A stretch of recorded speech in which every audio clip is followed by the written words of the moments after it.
সরকারি চাকরিজীবীদের জন্য বড় সুখবর। দীর্ঘ প্রতীক্ষার পর নতুন বেতন কাঠামো বা পে স্কেল বাস্তবায়নের রূপরেখা সামনে এনেছে বর্তমান সরকার। আর এ লক্ষ্যে আগামী 26-27 অর্থবছর থেকেই শুরু হতে পারে এই নতুন বেতন স্কেলের ধাপ। কিন্তু প্রশ্ন হলো, কার বেতন কত বাড়বে আর কেনই বা এই 3টি ধাপে বাস্তবায়নের চিন্তা করছে বর্তমান বিএনপি নেতৃত্বাধীন সরকার। আর এ বিষয় নিয়ে আজ বিস্তারিত জানাবো এই ভিডিওতে। সম্প্রতি অর্থ মন্ত্রণালয় সূত্রে জানা গেছে, সরকারি কর্মকর্তা-কর্মচারীদের নতুন বেতন কাঠামোর আংশিক বাস্তবায়ন শুরু হতে পারে 2026 সালের 1 জুলাই থেকে। তবে এটি একবারে নয়, বরং 3টা আলাদা ধাপে কার্যকর করার সুপারিশ করা হয়েছে। অর্থাৎ প্রথম বছর 2026-2027 অর্থ বছরে মূল বেতনের 50% দেওয়া হতে পারে। দ্বিতীয় বছর অর্থাৎ 2027-28 অর্থ বছরে মূল বেতনের বাকি 50% দেওয়া হতে পারে।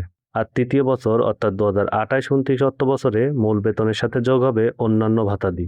এ পর্যায়ে চলুন দেখে নিই বেতন কত টাকা হতে পারে।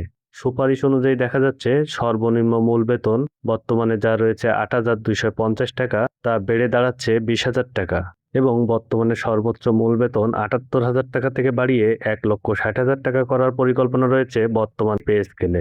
আর এ বিশাল পে স্কেল তথা বেতন কাঠামো বাস্তবায়নের জন্য সরকারের অতিরিক্ত 1,60,000 কোটি টাকা প্রয়োজন হতে পারে। বর্তমানে সরকার 14 লক্ষ কর্মচারী এবং 9 লক্ষ পেনশনভোগীর পিছনে বছরে 1,31,000 কোটি টাকা ব্যয় করে থাকে। তবে এ পে স্কেলে শুধু বেতন নয়, এছাড়া রয়েছে অন্যান্য সুবিধা এবং নতুন কাঠামোয় আরও রয়েছে বেশ কিছু পরিবর্তন। এখানে রয়েছে ঠিক আগের মতোই 20টি গ্রেড। মূল বেতন বাড়ার সাথে সাথে বাড়ি ভাড়া ও চিকিৎসা ভাতাও স্বয়ংক্রিয়ভাবে বাড়বে। বৈশাখী ভাতা 20% থেকে বাড়িয়ে 50% করার সুপারিশ করা হয়েছে এ পে স্কেলে। যারা 20,000 টাকার কম পেনশন পেয়ে থাকেন, তাদের পেনশন প্রায় 100% বাড়তে পারে। এছাড়া 75 বছরেরও বেশি বয়সীদের জন্য বাড়তি চিকিৎসা ভাতার প্রস্তাব করা হয়েছে। বহুল প্রতীক্ষিত এ পে স্কেল বর্তমান সরকারি চাকরিজীবী এবং বিশেষজ্ঞগণ সাধুবাদ জানিয়েছেন। সব মিলিয়ে সরকারি চাকরিজীবীদের দীর্ঘদিনের প্রত্যাশা পূরণের পথ তৈরি হচ্ছে এ পে স্কেলের মাধ্যমে। তবে মনে রাখবেন, এটি একটি প্রাথমিক প্রস্তাব বা সুপারিশ, যা চূড়ান্ত অনুমোদনের পর প্রজ্ঞাপন আকারে জারি হবে। তবে আপনার কি মনে হয়, 20,000 টাকা সর্বনিম্ন বেতন কি বাজার পরিস্থিতি অনুযায়ী যথেষ্ট? কমেন্ট করে আমাদের জানাতে পারেন। আর ভিডিওটি ভালো লাগলে লাইক দিন, শেয়ার করুন বন্ধুদের মাঝে। আর চ্যানেলটি সাবস্ক্রাইব করে বেল আইকনটি চেপে রাখুন। ধন্যবাদ।